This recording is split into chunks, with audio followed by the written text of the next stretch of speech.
All right, Representative Kraft, would you like to move your bill? Thank you, Mr. Chair. And Mr. Chair, I'd like to move House File 3429 to be re-referred to the Judiciary Committee. Thank you very much. And you have an author's amendment? I do. I'd like to move the A2. That's what it is. Representative Kraft moves the A2 amendment.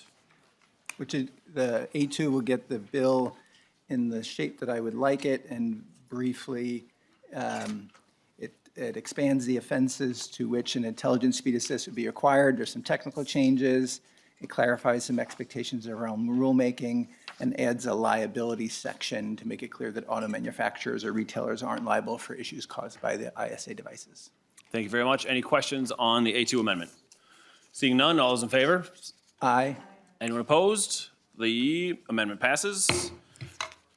Representative Kraft. Thank you, Mr. Chair, committee members. This bill is about saving lives and reducing serious injuries. And it comes from the very simple premise that too much speed causes too much death on our roads.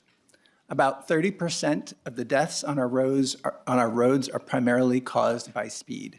We've averaged 116 speed-related deaths per year for the past 3 years. From a risk perspective, roughly for every 10 miles per hour increase in speed, the risk of dying in a crash doubles. So, for example, going from 60 to 80 miles per hour increases the risk of dying in a crash by 4 times. From a pedestrian perspective, we heard some of this. At 23 miles per hour, if you're hit by a car, there's a 10% risk of death. If the car is going 42 miles per hour, it's 50%. If the car is going 58 miles per hour, it's 90%. Now, look, while most drivers occasionally exceed the speed limit, research has shown that a small group of high-risk repeat offenders are the greatest danger. A New York study showed that drivers with 10 tickets contributed to deadly crashes at a rate almost 3 times the general population. As the number of tickets climbed, that risk rose to 5 to 20x the general population.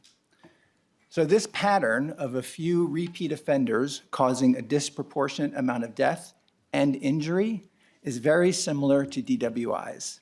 And in fact, it was last year, while working on the ignition interlock bill that we heard here, after the tragedy in my community at Park Tavern, it was then that I learned about Intelligent Speed Assist Devices, or ISA. They can provide a somewhat similar function for these super speeders that ignition interlock devices do for repeat DWI offenders.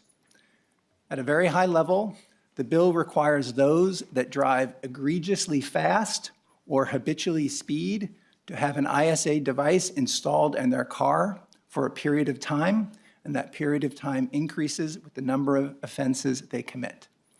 I have some testifiers. I'd like to have them come on, and then I'll come back and talk more about the bill specifics. Thank you very much, Representative Kraft. First up, we have on Zoom, Pam Mason from Families for Safe Streets. If you could introduce yourself to the committee. Pam, evidently you're muted.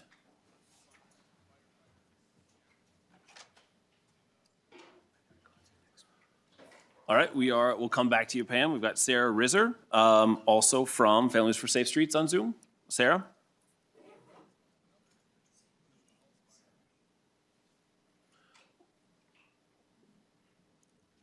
Sarah.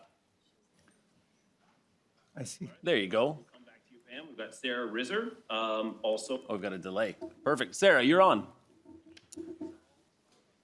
From Families for Safe Streets on Zoom. Sarah? Yeah. Thank you very much. My name is Sarah Risser. I'm a member of Families for Safe Streets and mother to Henry Zietlow, a beautiful boy who needlessly lost his life in a preventable crash where speed was a factor. Henry was a bright young man who grew up in St. Paul. He joined the junior team at the Minnesota Boat Club on Raspberry Island, eventually becoming captain. He played violin with the Minnesota Youth Symphony and in a string quartet with Artaria. During his senior year, he qualified for a national science competition with his work studying mussels in the Mississippi River. Henry was silly and fun and loved to debate why St. Paul was superior to Minneapolis. Words can't capture the extent to which Henry was loved, how much potential he had, and how much I miss him every single day. Henry was killed in a preventable crash shortly after his 18th birthday. Sudden out-of-order losses are particularly traumatic, but nearly all victims of road traffic experience a secondary trauma when they learn that the at-fault driver won't be held accountable in a meaningful way. Of course, this varies from case to case, but so many survivors find it hard to accept that this magnitude of violence is often accepted and brushed off as little more than an unfortunate accident. Even if justice had been served and the driver held accountable, it wouldn't take away my life sentence of debilitating grief or bring Henry back. Henry would still have sacrificed his life and all he had to give. So I advocate for intelligent speed assist technology because it helps us keep our eyes on the prize, preventing harm before it happens, rather than addressing harm after it's been caused and can't be reversed. And this would benefit so many: the police, first responders, the at-fault driver, and most especially potential road traffic victims and their families. Intelligent Speed Assist is a no-nonsense effective solution. Please support House File 3429. Thank you. Sarah, thank you so much for being with us and sharing your story. Deepest apologies on the death of your son, and I just really appreciate you being here and talking with us about it today. So I don't know if there's a weird delay on the Zoom here today, but I just appreciate you being here. So let's go back and try Pam again on Zoom.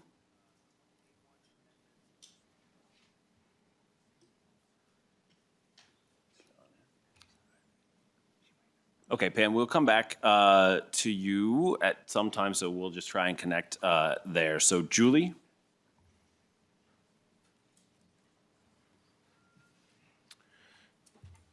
Thank you for being here. Please introduce yourself to the committee and provide your testimony. Thank you, Chair Tabke, members of the committee, Representative Kraft. I'm Julie Risser. I serve on Edina City Council. January 14th, 2019, a reckless driver killed my nephew, Henry Zietlow. Speed factored into the crash. Excessive speed is a public health crisis. I know this personally and strongly encourage you to pass the Stop Super Speeders bill. I got the call when I was at an MCAD faculty lunch.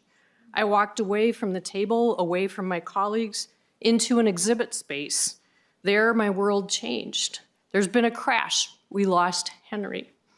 Words cause physical change. I disassociated. Details still seared in my brain. The carpet pattern, the gray concrete. Somehow I got back to my colleagues in the table. I saw my hand floating up to tap a colleague's shoulder. I knew I had to leave. I was messed up and I couldn't drive. Henry was home from his first semester at Bowdoin College. He had a great sense of humor. The last time I saw him alive was Christmas Day. He wore pajamas. Families for Safe Streets members know a small high-risk subset of drivers repeatedly caught speeding are responsible for a disproportionate number of fatalities and serious crashes. June 16th, 2023, a man released for hit and run exited 35W at over 100 miles per hour, his foot pressing the accelerator to the floor. He crashed into a car on Lake Street, instantly killing 5 young women, all active in their communities, loved, talented, and eager to start careers in the health and education fields. One, Sabrina Lee, an Edina High School graduate, only 17 years old. September 1st, 2024, a drunk driver sped into the Park Tavern patio, killing 2 people, one a mother of 3, injuring at least a dozen more. One, Edina High School graduate, Theo Larson, also my neighbor who I watched grow up, now with traumatic brain injury that he has wrestled with. I was driving down Wooddale, and a young man sailed in front of my car on rollerblades with a hockey stick, pursuing a tennis ball. He went right in front of my car, but I was following the 25 mile per hour speed limit. I stopped. He was okay. I was rattled. He was not. Too many drivers move extremely fast, posing hazards to all of us. House File 3429 offers common sense technology that will make Minnesota roads safer. Please support it. Thank you. Thank you so much. And again, deepest sympathies on your loss. Pam, I understand that you're back on Zoom. If you could unmute.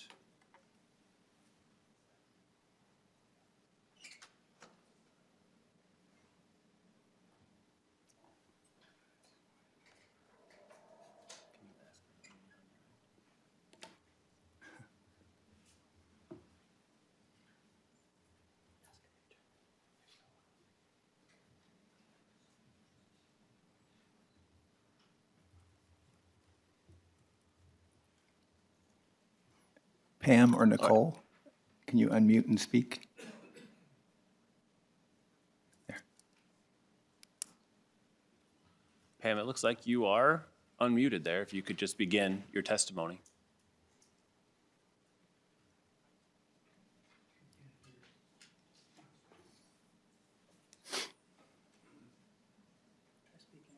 Good afternoon, everyone. My name is Pam Mason, and thank you, Chair and members, for the opportunity to speak. I'm a member of Family for Safe Streets, people whose lives have been shattered by traffic violence, and I'm here to urge you to please pass the Stop Super Speeders bill and require intelligent speed assistance technology for habitual and reckless drivers. If it weren't for a speeding, distracted, and negligent driver, I wouldn't be testifying, nor would I be having to do it virtually here in Iowa, where I'm temporarily living to be close to my son, Austin, who now resides in a specialty hospital and fights every day to get the complex medical care that he needs. On September 25th, 2021, my 19-year-old son, Austin, walked into the kitchen as I was doing dishes, wrapped me in this bear hug, and kissed me 3 times on my left cheek. He said that he and his best friend, Rashawn, were gonna go on a bicycle ride, and when they got back, they would make turkey spaghetti. And I kissed him back and I said, "Be careful."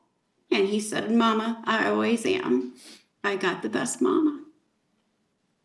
And little did I know that that would be the last time I would hear his voice, feel him give me that bear hug or walk away. I had no idea that that would be the last time I would hear those words. You see, on their way home, a speeding driver struck Austin on his bicycle in the crosswalk at a Plymouth, in Plymouth. And a witness described my son as being catapulted in the air, flipping around like a rag doll before lying on his back. Bicycle parts and his shoes were scattered across the intersection. The driver didn't even stop. The cameras weren't on, and the driver was never found. As a result, Austin is blind, nonverbal, quadriplegic, and lives with a severe traumatic brain injury. He once dreamed of becoming a certified personal trainer. He finally found his passion, and all he wanted to do was help people be happy and live healthier lives. He was adored by his friends and his family. He was funny, he was active, he was silly. We used to ride our bikes for miles and walk in the park with our dog, and sometimes we would just go swinging, and those moments are gone forever. Every traffic violence statistic represents a fatality or someone who suffered a lifelong injury like my son. And families like ours, families that are part of Families for Safe Streets, we feel this pain every single day. And none of us will have the opportunity to know what could have become of our children. Super speeders need life-saving technology that prevents them from endangering others, just like drunk drivers do when we think about the interlock devices. This legislation, while it won't solve every problem, we have to start somewhere. We have to start somewhere and help save more lives, protect families, and make Minnesota roads safer. You have the power and the responsibility to act. So I really appreciate your time and commitment to keeping Minnesota safe. And thank you for the opportunity to testify again today. Thank you. Thank you so much for being here with us today, Pam. I really appreciate it, and deepest sympathies on the injuries your son has suffered. And then last testifier we have is Ian Thomas from America Walks.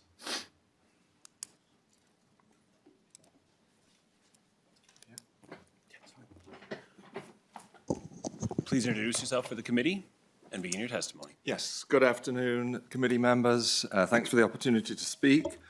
My name's Ian Thomas. I'm a resident of St. Louis Park, and I work with America Walks, which is a national education and advocacy organization focused on creating great, safe, walkable communities. So there are approximately 40,000 people killed on America's road system every year, and about 7,000 of those are pedestrians. And this is almost the worst statistic, the worst record of any country in the world per head of population. And speed is the most important factor in all of those fatalities. It's the most important factor in both the number and the severity of the crashes. And it really is a failure of public policy that we have this situation. It's a failure of public policy that we design roads that don't just allow people to drive at excessive speeds, but literally encourage high speeds. And it's also a failure of public policy that we allow vehicles to be sold to members of the community to drive on these roads that can go at dangerously excessive speeds. As we've heard, there is a seriously disproportionate impact on these fatality statistics of a small group of so-called super speeders, people who have, you might argue, a mental illness that results in their driving at excessive speeds, putting people in great danger. Intelligent Speed Assistance is a reliable and well-tested and flexible technology that can be used in a number of different ways. It can be used as a passive signal to the driver that they're exceeding the speed limit, or it can be used in an active mode where it literally limits the acceleration of the vehicle and maintains the vehicle at the speed limit. This bill, HF 3429, would target the super speeders by providing judges with a really valuable tool to prevent people with this tendency to drive at excessive speeds with a really robust method to make sure that they physically can't do that. Since something like 75% of convicted speeders who have their licenses revoked go on to drive again with a revoked license, that is not a successful option, and the requiring the installation of the Intelligent Speed Assistance device would effectively stop the dangerous behavior.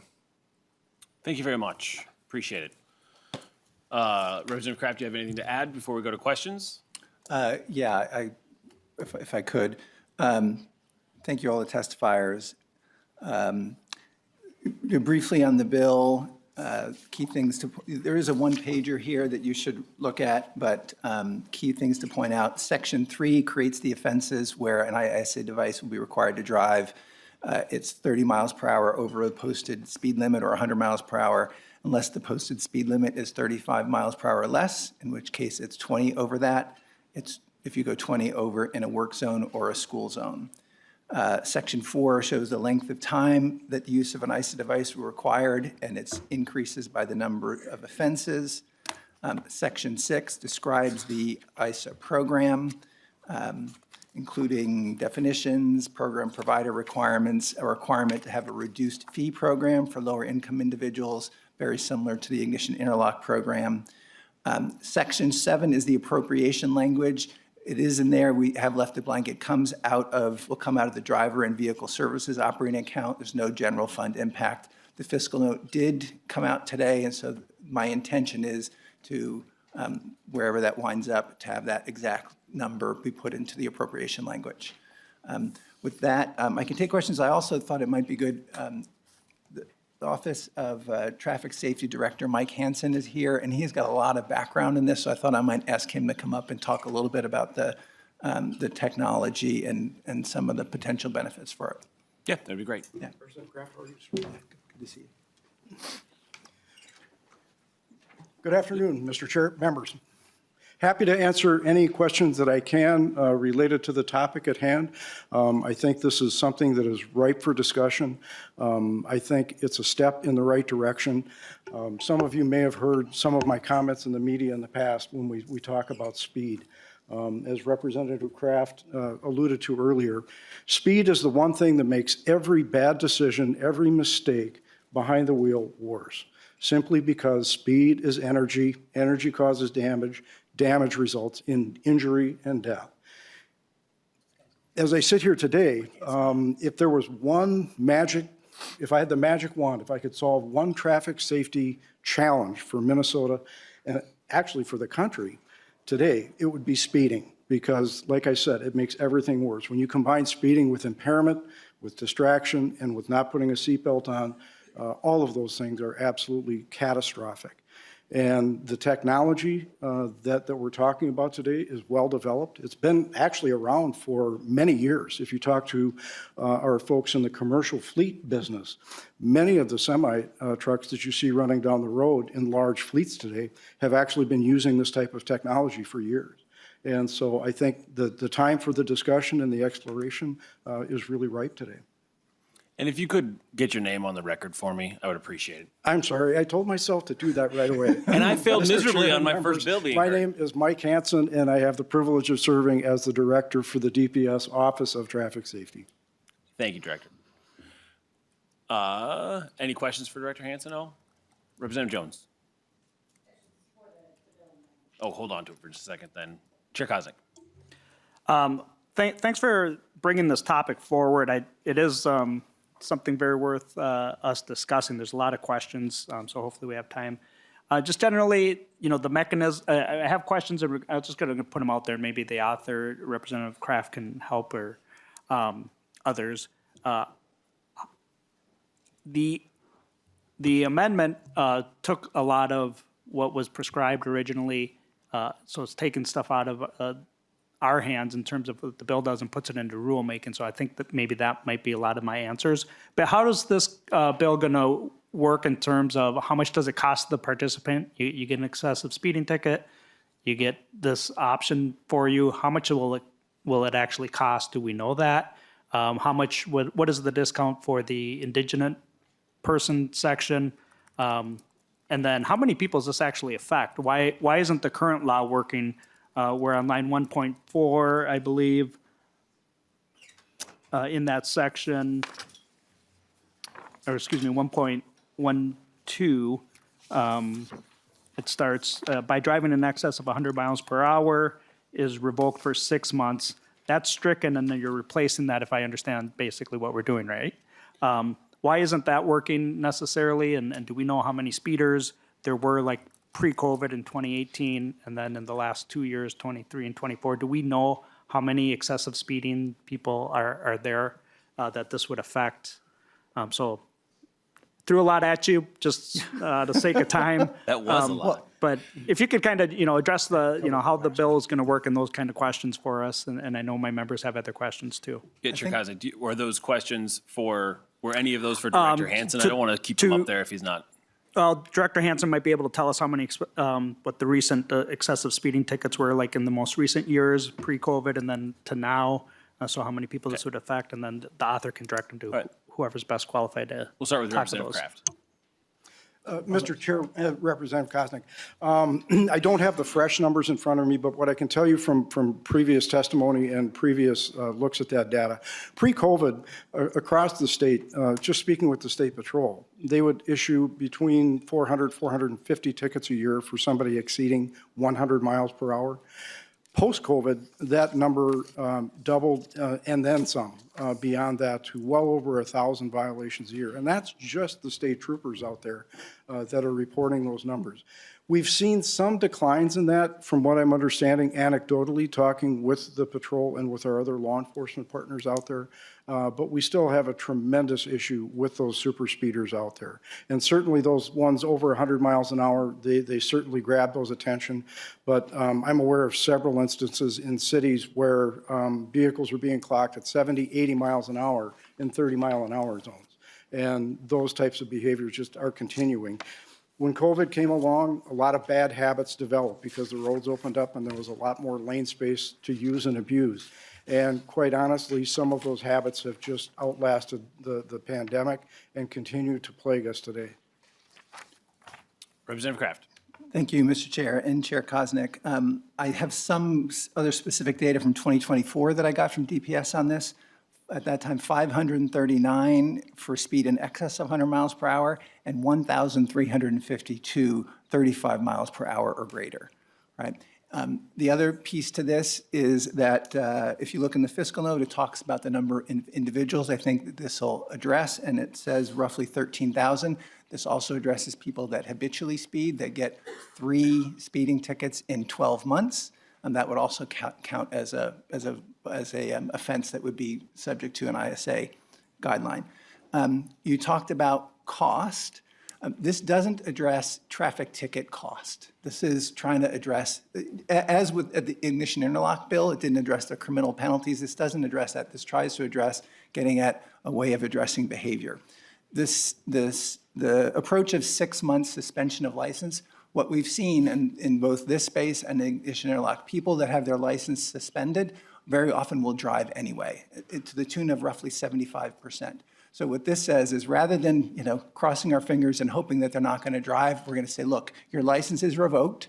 Your way of getting it back is to have one of these ISA devices installed on your vehicle. And that, it turns out to be a better way of affecting behavioral change. You asked the question about indigent folks, about low-income individuals. In the ignition interlock space, it's about half is the cost, and that's with the provider that does it. It's not to the state. There's third-party providers. So the bill says that it should be at least that should be half of what it would cost. There isn't a number yet because the service doesn't exist in the state. From a rulemaking perspective, I thought about this as well. In this program, if anything we've learned from the ignition interlock is there's a lot of really specific details about how the devices work and how they're tuned and what happens if someone has like it stops working. That to put all of that in legislation seemed to me to be potentially unworkable, but also maybe unwise because it's the level of flexibility that you would want the department to have to do it. So that's why I went down the rulemaking with rulemaking direction, especially with everything we learned in the ISA space. Did I address your questions? Chair Koznick, you have any other follow-up? Yeah, just to clarify, so we don't know if someone goes on this program, gets excessive speeding, they get offered, you get your choice, right? Either revoke or this program, or are we just doing this program? We don't know how much that will be, if it's like $600 or okay. $500. That's what I'm trying to figure out. Yeah, Kraft. Yes, the way it works is when you get one of these, your license is revoked, and then to get it back, you can either leave it out for a period of time or you can go down this path. To get your license reinstated, the reinstatement fee is, I believe, is $30 in this space. It's much higher in the DWI space. But the cost of the program then, we don't know for sure, but it'll probably be something in the neighborhood of the ignition interlock or a bit less because there's not the same. With ignition interlock, you put the device in and it has to be calibrated every 60 days. There's no calibration needed. It's really just putting it in and taking it out. Chair Koznick. Thank you for clarifying that. So we don't know what the cost is of the program. Do we have an idea even? Like roughly? I think there's only 2 other states that do this right now. I don't know what they charge. Yeah, I don't know off the top of my head what they here know charge, that, but Ignition Interlock tends to charge from $100 to $200 a month for the service. And this, I think, would be in that range, probably trending towards the lower side of that. But that's one thing that in rulemaking that they would work with the providers and make sure that they were charging something that met the work that they were doing. Yeah. I appreciate the honesty and the dialogue. As a legislator, this is our job to kind of know these things, and I like to limit the amount of rulemaking that we give to the executive branch, and so that's where I have a lot of concerns. The intent of having, excessive speeders slow down, I'm not sure that very many people would argue with that. But in terms of legislating, like, we don't know what the program cost, and like I just said, I'm not always comfortable ceding legislative authority to the executive branch through rulemaking. Representative Jones. Thank you, Mr. Chair, and thank you, Representative Kraft, for bringing this forward. Can you say the number again of the percentage of people who drive even though their license has been revoked? Representative Kraft. Yeah, a number of studies have shown it to be about 75%. Representative Jones. Thank you, Mr. Chair and Representative Kraft. Do we have a sense of why that is? Representative Kraft. Well, I mean, from what I've heard, and a lot of this was on the ignition interlock side and talking with folks that are, close to folks working it, is in the interlock side, one of the problems was that to get on the program required this huge upfront cost of $680 that people didn't have. And so what we did is we changed that last year to say, look, you're still going to have to pay for that, but you don't have to do it to get into the program. So with some folks, it's the upfront cost of getting in. And that seemed to be the barrier. And so my hope is that with the way this program is structured and what we did with Interlock, that it reduces the barriers to people come on. The other thing would be is that there is a monthly cost to get the device installed and to pay for that. And some people may say, I don't want to pay for that. That's why the requirement here to have a program for low-income individuals. The other piece I would point out too is one of the changes we made last year and is in this bill, and this is, I believe, in Section 2, is making it a gross misdemeanor. It used to be just a misdemeanor in the interlock side, making it a gross misdemeanor if someone is supposed to be on the program and then drives a car that's not equipped with the device. So there's more penalty, they can be held more accountable if they do that. Can I have one follow-up? Representative Yes, Jones. thank you. I think that's a really thoughtful way of approaching this issue. I would maybe just add that I think the more transportation options that we have in general, then I think that it would make it easier for people to still be able to get around, even if they aren't able to pay. And so like having these options, like if you want to go use this technology, great. But if we have transit, biking, walking, and that's available, then if people need to adjust for their own financial circumstances, and that's a good option too. Yeah, that actually, may I? Yes, Representative Kraft. Thank you, Mr. Chair, Representative Jones. Yeah, you point out a really good reason. Because many people don't have options and maybe don't want to pay or had trouble affording it, that they would make the choice to drive. All right. Representative Olson, did you want to talk? Yes, please, Mr. Chair. Representative Jones? No? I know, I was just Representative- joking. I was just messing with. I'm confused now. That's all right. Representative Olson. Perfect. Thank you, Mr. Chair. Representative Kraft, I think this is a really interesting way of getting at the root cause of the problem. How do we fix the issue of excessive speeding and individuals who are habitually doing this? I really appreciate the concept that we're attempting to hold accountable the people who are actually performing these problems. We're not trying to make cars illegal across the country. We're not trying to outlaw a specific type of gasoline or something, trying to get at an overarching statement. We are getting to the root cause of the problem and saying, how do we save people's lives while not restricting the freedoms of other human beings? I think it's common sense. An individual called this potentially a mental illness of driving excessively over and over and over again. There's all across our society, you can see instances where these individuals habitually commit the same crime over and over and over again. And by stopping that, we protect people's freedom. So I'm really encouraged by the direction in which this bill is going, holding people accountable for their own personal actions. Now, I have some concerns. I have some questions, and I think they can actually be pounded out, and I think we can come up with a really decent product here. But one of the things that kind of came to my mind is, in my family, we have 2 vehicles. Would I be required to get that on both my vehicles or just my primary vehicle? How would that work? Can you explain that, please? Representative Kraft. Thank you, Mr. Chair and Representative Olson. Right now, the way the language works is that you would be required to have it on both vehicles. You could make a point saying, only on the vehicle that you're driving, you're not driving another one. But right now, the language says you're required to have it on both vehicles that you own. Okay. Representative Olson. Thank you, Mr. Chair. I think that like like Chair Kosnick said, there's a little bit of rulemaking that I like to tighten up, maybe a little bit of the cost if we can get that worked on. I think the concept is stellar. Holding people accountable for their own personal actions, not this blanket one-size-fits-all policy, will, in my opinion, and I think the data will prove, that it'll save people's lives. And I think that's the direction that we need to go as a society, realizing that we hold people accountable for their actions. We don't hold society accountable for other people's actions.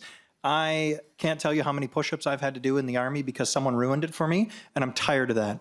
I don't think it's an appropriate way of legislating. It might be the appropriate way to do it in the Army. It's not the appropriate way of doing it as a state. Thanks so much.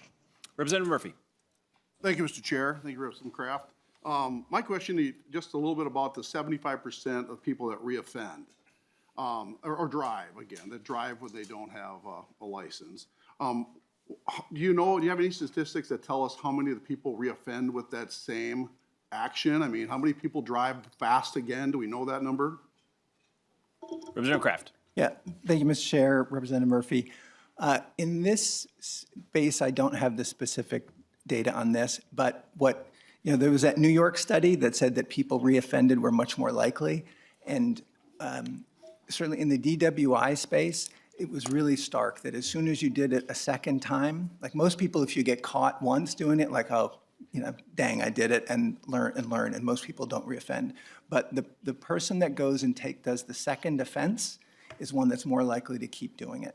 And I think that's what we see in this space. And so the bill is structured to, as you have more offenses, to have more time required on ISA. Representative Murphy. Yep, thank you, Mr. Chair. Thank you, Representative Kraft. So if we don't know for sure if we're changing the behavior of that guy that's speeding at over 100, does that mean the penalty worked for them? I mean, if I speed, especially in a certain area, I definitely know the next time that that's something I won't do again. And so if you're telling me they drive, that's one thing, because they maybe have to drive for other reasons like the person with a DUI. But if they're not speeding, then it looks like this could be more of a nanny state to watch the behavior. And so I want to know if our laws are in place to do what they're doing, and if they're working as laws, we don't need to have an extra blanket over the top of them. The laws should do it. And if the laws aren't strong enough, maybe we need to change the law. Maybe we need to make it stiffer too. But this is a way that I think we're able to watch over people, and they may never offend again, but we're still going to watch over them. And I'm a CDL driver for 33 years. I don't like what they did to those big companies. I was an independent. I don't like when they do that. I think I'm in charge of being able to run the way I want to run down the highway, and it doesn't have to be at 10 miles under the speed limit, because that's what they thought was a better idea. So anyway, respond to that if you can. Thanks. And just so everybody knows, we're going to need to wrap this up pretty quickly here. We've got a couple other bills we want to get through today, but this is a really important, big topic that I'm glad everyone's having a good, solid discussion on it, but let's tighten it up a little bit. Representative Kraft. Yeah, thank you, Mr. Chair, Representative Murphy. A key thing about this technology, there's no watching that's happening, right? The technology knows where you are and in the car and knows the speed limit and then limits you from going over that speed limit. There's no one else watching to see where, what's happening here. And I understand your point, but these are people that have demonstrated dangerous behavior, life-taking behavior on our roads. And from a public safety perspective, I am absolutely fine with saying, you know what, because you've demonstrated this, and maybe you've repeatedly demonstrated this, that we need to put something on your car to keep the rest of the public safe. I think that's a position I'm very happy to take. Thank you, Mr. Chair. Thank you. Representative Myers. Thank you, Mr. Chair. Thank you, Representative Kraft. Let me first say, Director Hansen, thank you for, I think the call that we had was last week to get a little, get my feet wet a little bit. I was, also appreciative of Representative Kraft.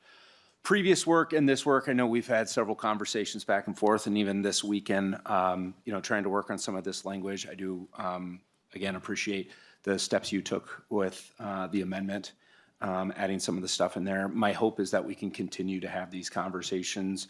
I think we're sitting here, everybody knows that we have a tie, and we're all trying to get something across the finish line.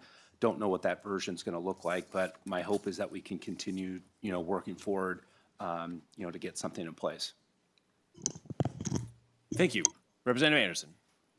I'll be brief. I've seen these people on the freeway. They're on 694, 494. It's insane, you know, and I have noticed it's a little less, and it's worse during the day because I think the freeways are open. So, have you thought, I mean, I think people that do this regularly, they should be thrown away in jail and throw away the key. I mean, that, you know, I'm not even sure that they should have, you know, the ability to put this on their car. You know, I mean, it's that, you know, if you're consistently doing that. So I support the way you're going, you know, with this. So I'm gonna, again, I'm not a big fan of creating another program. I am a huge fan of increasing the penalties for, you know, for excess speeding. So I hope you keep working on the bill, and I know Representative Myers is working on it with you, and, you know, you've got a few more committee stops, so, but I will give you a yes, because I think it's good to go a little bit, and do something about this, so, thank you. Thank you, Representative Anderson. I neglected to ask if there's anybody in the audience that would like to testify on this. Thank you very much for not testifying on this, and so we can, just making sure we covered that. So I just want to say thank you very much, Representative Kraft, for all of your work on this. This is a really important topic. It's really important to safety, and I just appreciate this. I'd also, and you and I have talked about this previously, I'd like you to also, as we continue to move this forward, to find out ways where we can, whether it's within the context of this bill or other bills, for also addressing reckless driving at the same time, and people who are avoiding stopping or not stopping at red lights, and those things that we know are causing a lot of pedestrian and bike and other drivers and other passengers within vehicles deaths and injuries as well. So I just appreciate you and all of your testifiers who have been here talking about this today. So with that, will you renew your motion, and any closing comments? Yeah, thank you, Mr. Chair, and thank you, everyone in the committee, for really appreciate the thorough discussion. I think it's making the bill better. I'm open to all the conversations. And, but I do want to say thank you to the testifiers. As a parent, to hear those stories is just gut-wrenching. And we can save lives with this. And, you know, so I think it's imperative on us to try to do this. So thank you all. Thank you. With that, Representative Kraft renews his motion that House File 3429 as amended be re-referred to Judiciary and Finance and Civil Law Committee. All those in favor say aye. Aye. Anyone opposed? The motion passes.